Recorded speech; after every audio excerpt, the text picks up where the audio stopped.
kita sadar bahwa sumber penderitaan kita bukan dari luar. Sumber penderitaan kita dari diri kita sendiri. Aksi kita terhadap peristiwa semua milik kita. Itu milik kita. Mau bereaksi seperti apa, itu sepenuhnya milik kita. Dari mana sumber penderitaan? Sumber penderitaan datang dari menolak kenyataan, bukan dari kenyataan itu sendiri.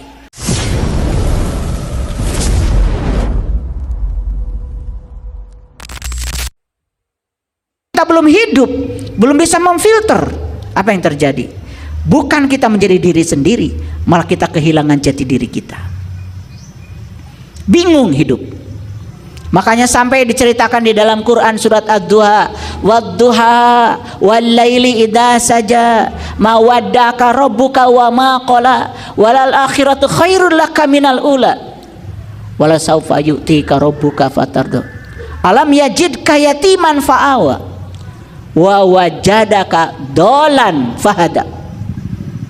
Pernah dengar kata-kata itu? Wa wajadaka dolan fahada. Kamu saat itu sedang dolan, bingung, tersesat, kehilangan jati diri. Fahada, lalu aku menunjukkan jalan kepadamu.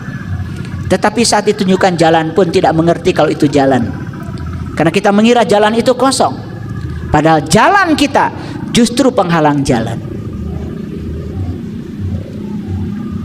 Dibutuhkan kendali, dibutuhkan kemampuan mengubah perspektif terhadap hidup agar mampu menghadapi tantangan dengan sikap bijaksana dan tenang. Itu yang dibutuhkan sekarang.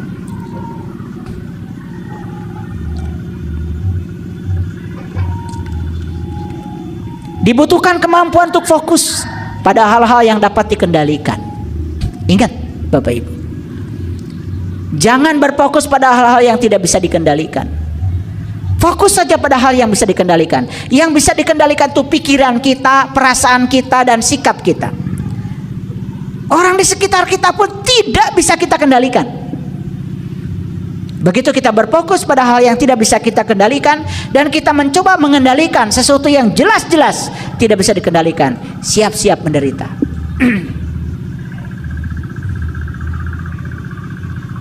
Hindari kecemasan terhadap hal-hal yang tidak bisa dikendalikan. Maaf, cemas. Padahal yang kita cemaskan itu adalah hal yang tidak bisa dikendalikan. Itulah yang disebut dengan penderitaan yang ilusi. Fokus pada hal-hal yang dapat kita kontrol. Itulah fondasi ketenangan batin kita. Apa yang bisa kita kontrol? Sekali lagi, pikiran kita, perasaan kita, sikap kita. Fokus ke sini. Sadar bahwa respon terhadap peristiwa eksternal itu pilihan. Kita mau responnya seperti apa terhadap peristiwa di luar kita, reaksi kita mau seperti apa, itu pilihan Bapak Ibu, pilihan.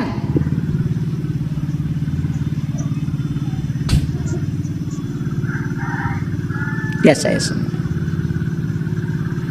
ini HP saya sedang saya pegang. Bisa jatuh nggak HP ini? Kenapa jatuh? Kalau saya lepaskan. Nah, saya bisa pegang, bisa saya lepaskan, itu pilihan. Pilihan.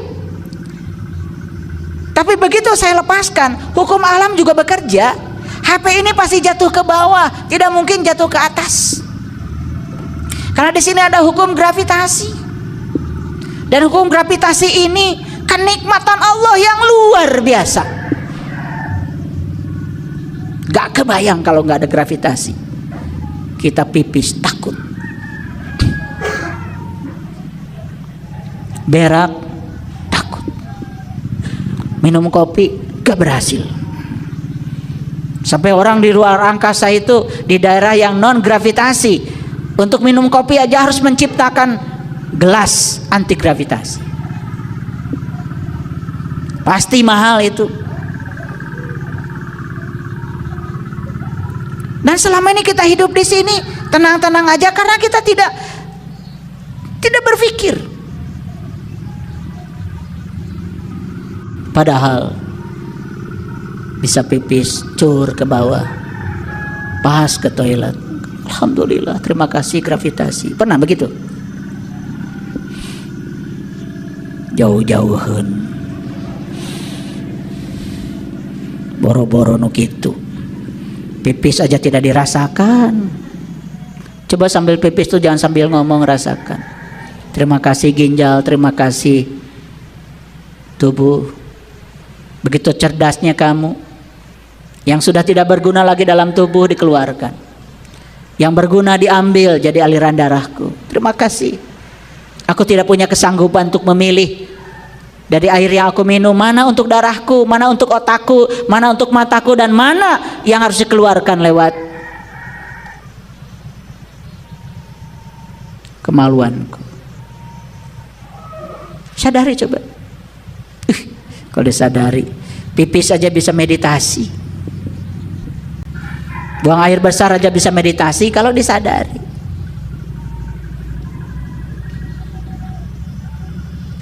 Semua kegiatan kita dilakukan dengan ketergesa-gesaan.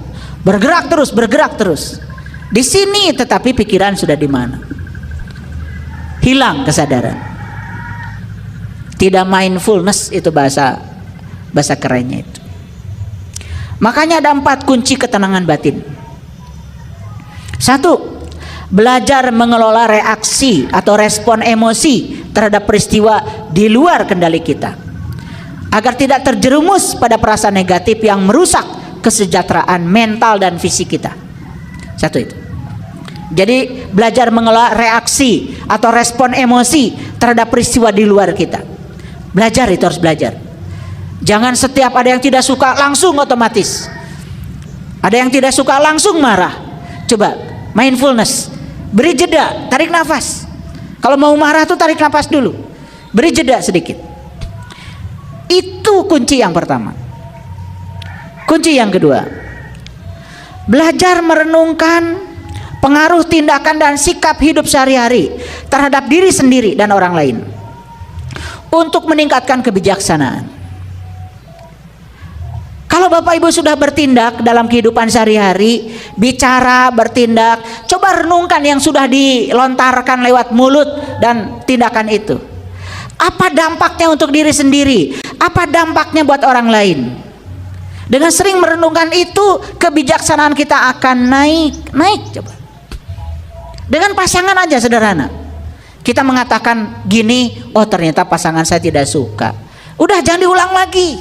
Kita kalau melakukan ini, ternyata pasangan kita tidak suka. Stop atuh. Kita tidak merenungkan itu.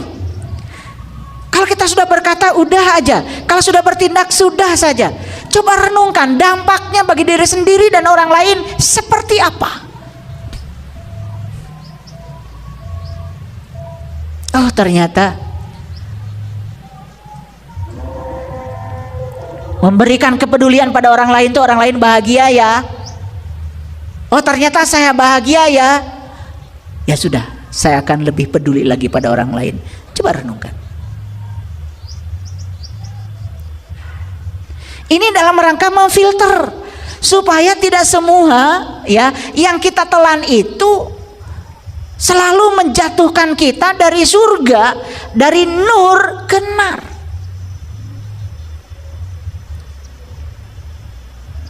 Yang ketiga, menyadari secara terus-menerus perbedaan hal yang dalam kendali dan di luar kendali, sehingga membebaskan diri dari beban kekhawatiran.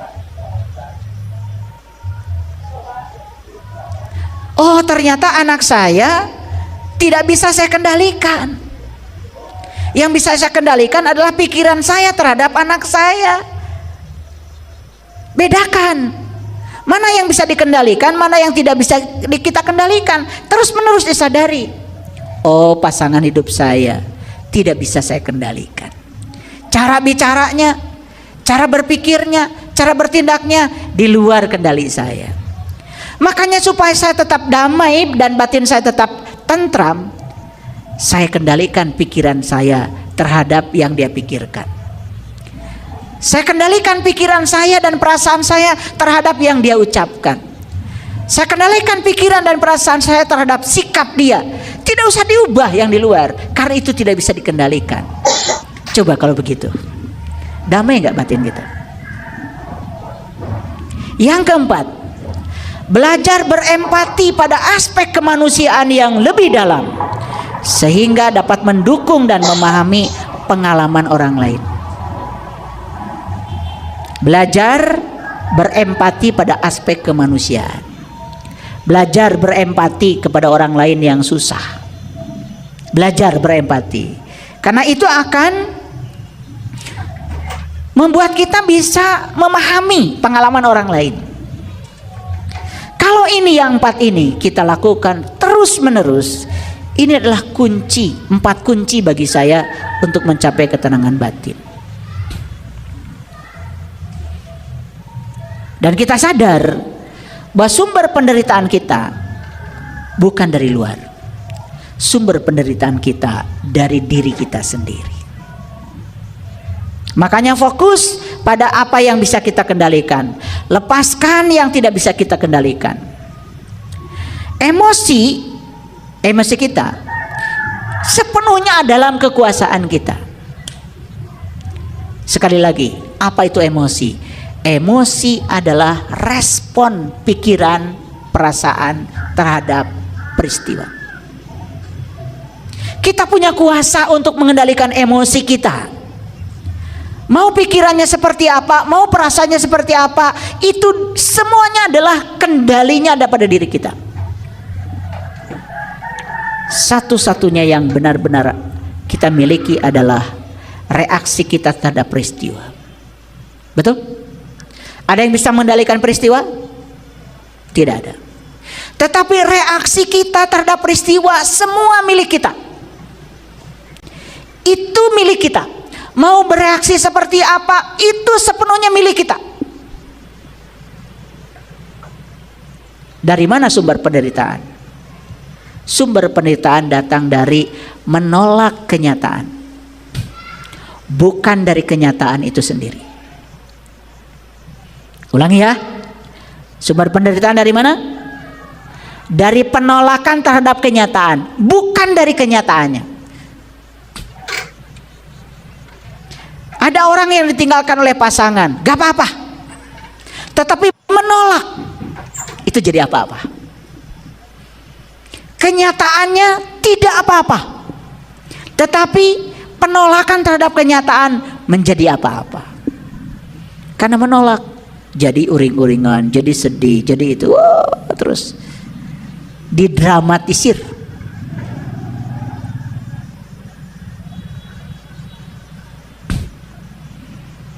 Hadapi tantangan. Kemajuan diri kita hanya akan terjadi kalau kita sanggup menghadapi tantangan, bukan dengan cara menghindarinya. Kebijaksanaan adalah mengetahui perbedaan antara yang bisa kita ubah dengan yang tidak bisa kita ubah. Paham? Masa lalu bisa diubah? Tidak bisa. Tetapi sudut pandang kita terhadap masa lalu bisa diubah? Bisa. Kita fokus pada yang bisa diubah atau yang tidak bisa diubah? Jujur. Kita fokus pada situasinya yang jelas-jelas tidak bisa diubah. Karena kita tidak bisa memfokuskan mana yang bisa diubah, mana yang tidak bisa diubah. Harusnya fokus pada yang bisa diubah. Yang bisa diubah sekali lagi adalah masa lalu tidak bisa diubah.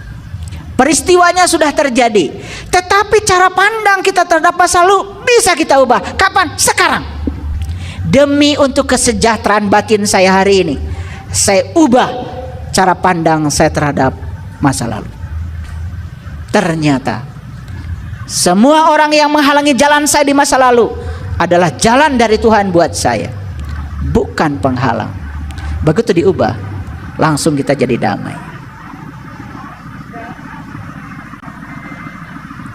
Pikiran yang tenang, itulah pikiran yang kuat. Miliki pikiran yang tenang, karena di situ ada kekuatan. Pikiran yang tidak tenang, di situ ada kekacauan, di situ ada kelemahan. Lihat pikiran yang lemah. Maka orang yang pikirannya lemah, yang dibicarakan pasti masa lalu.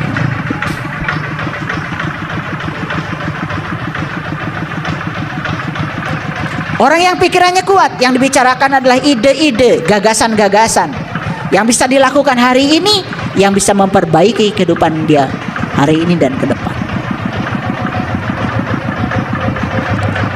Hadir, setiap momen adalah kesempatan untuk memperbaiki diri. Saat ini momen bukan? Momen. Bersyukur nggak Bapak Ibu hari ini bisa bangun? Bersyukur nggak hari ini punya hari baru? Bersyukur nggak hari ini punya kesempatan baru? Untuk apa? Ingat, semua kesempatan yang Allah berikan untuk memperbaiki diri.